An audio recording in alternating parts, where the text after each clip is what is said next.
money was no object, I would definitely get a car. A really nice guitar. A nice mountain bike. A nice computer. Nice house. A plane ticket to Fiji. Nice wardrobe full of clothes. I would travel. A jet. A first-class ticket to around the world. Technology, as much as I can find. I don't care what it is, all of it.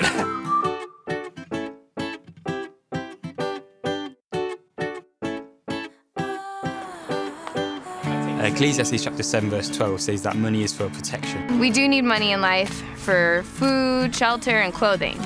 But the rest of the verse just carries the thought that really wisdom is more important.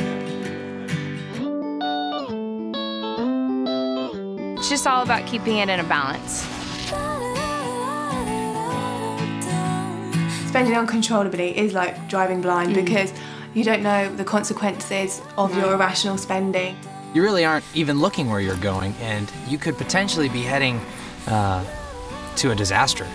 The Bible tells us to calculate the expense, so we have to watch our spending. I think that having a credit card can be a trap, because you wind up spending money you don't have. Pay your credit card bills as soon as possible. Pay it in full. Don't ever lend your credit card to a friend. That's just asking for trouble. If you can just control your initial reaction, if you resist, when you finally get home, you can ask yourself, do I really need that?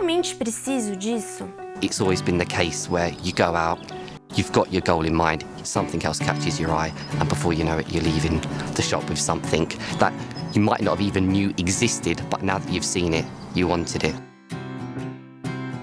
It's extremely important to learn how to manage money while you're still at home. If you left the house unprepared, it's like being thrown in the deep end of a pool and not knowing how to swim.